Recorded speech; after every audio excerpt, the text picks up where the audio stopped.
Hi tribe, this is Jax here at Nomadic Wonders, and today we are actually going to harvest some black cohosh. And if you are not familiar with black cohosh, I recommend you watch our other video we did identifying black cohosh and learning the benefits of it and how to use it. But today we're just going to be harvesting the cohosh, and I'm going to show you how to harvest and dry and how to make it into medicine. So that's what we're going to be focusing on today. Now, the first thing you want to know about black cohosh as far as harvesting, you want to harvest her between August and October. That is like the fallish time.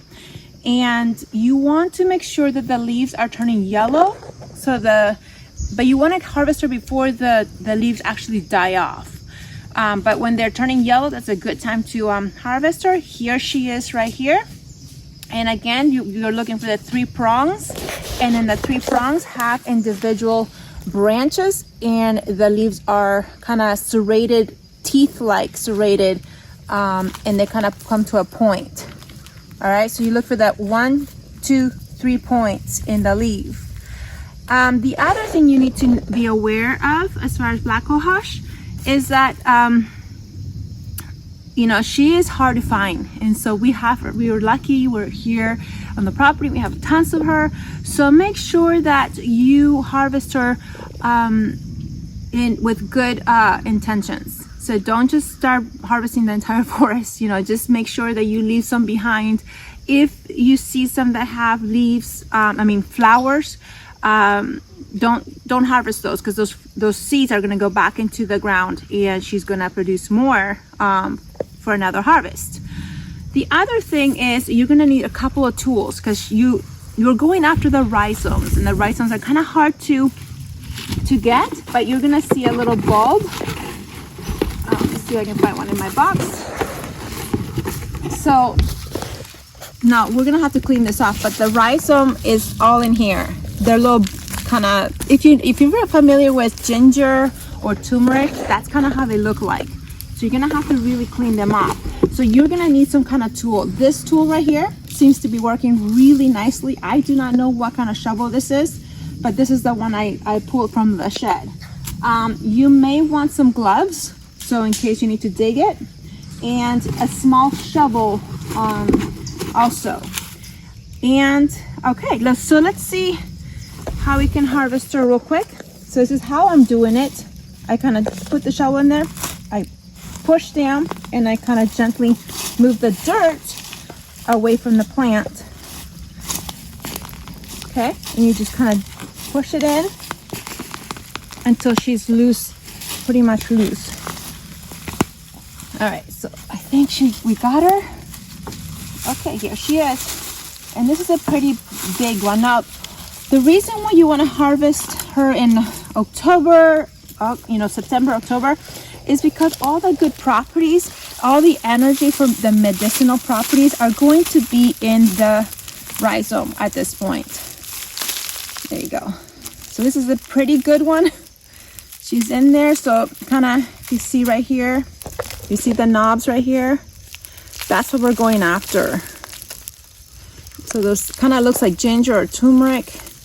And then you want to make sure you wash her really, really well. We'll go over that in a bit here. And then you just break off this part. This is the leaves, and you're going to put it back in the ground just to, create mulch. Okay?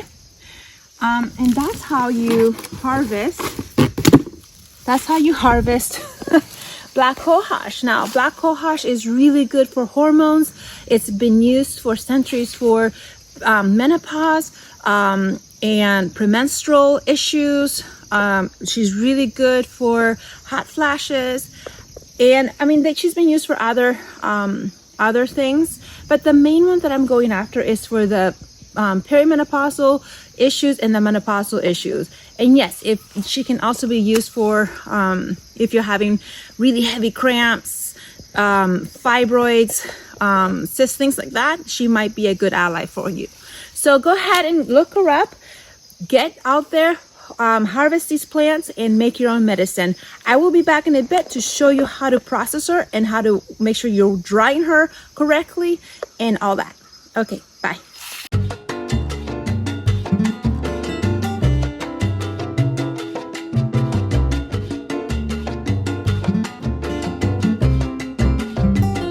Big one. What kind of big one? Here it is. Yay! We got some black cohosh. Woohoo!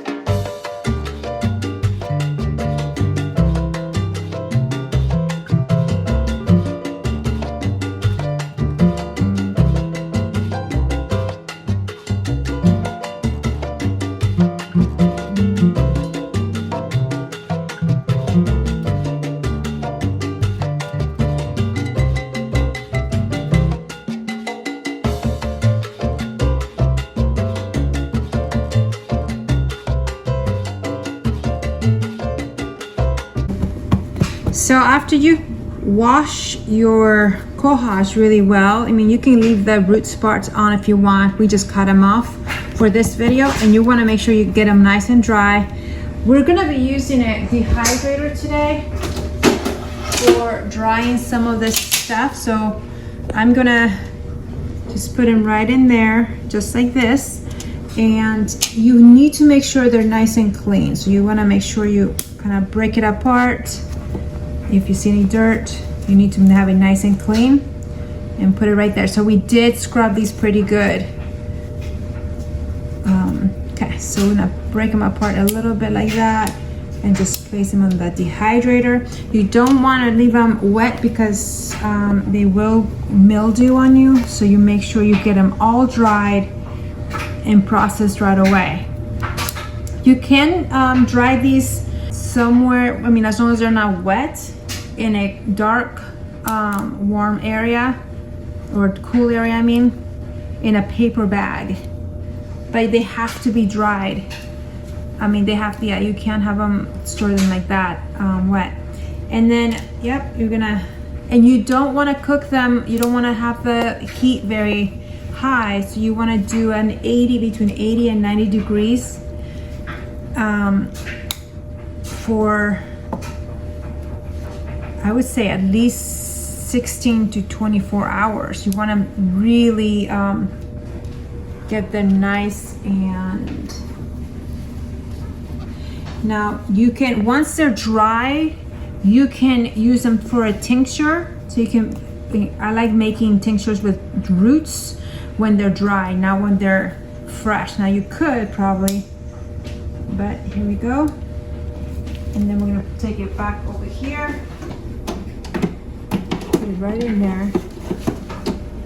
The other thing you want to do,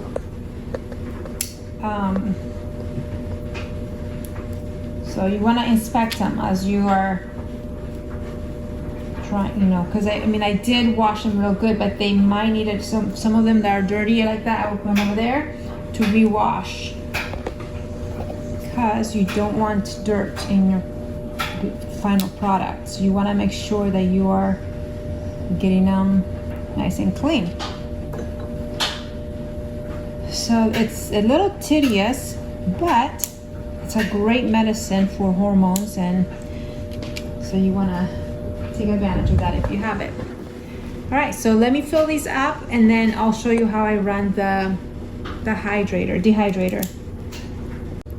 Another way I saw somebody else do it, which makes sense to make them dry it faster, you might want to get a mallet or a hammer. I have this garlic press, and all you're gonna do is break it apart. Hold on. Well, you are going to have to wash it, so you're gonna flatten it out a little bit. Oh, rinse it off. Now it's nice and clean, and you put it here, dry it. Get a towel, dry it off, and then put it on your dehydrator thing. So you could do the same thing with this one. See, there's still mud in there, so by smashing it, there, rinse it off. Now it's nice and clean. You gotta get that nice and clean in there. Dry it off.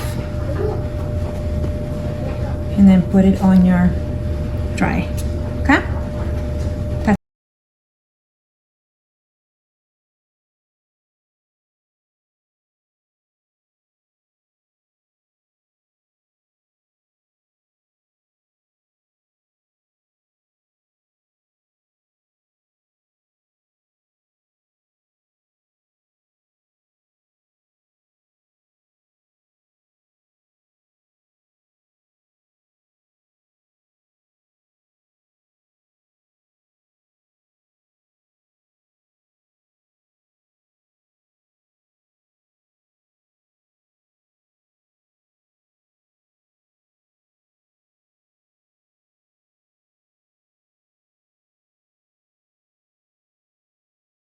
So we basically set up the dehydrator to 85 degrees. You want to dry it kind of slowly between 80 and 90 degrees Fahrenheit, and make sure that it does not go moldy on you or mildew. This is why it's important that it's really dry before you make any kind of medicine or you use it for teas or other things that you want to use it for.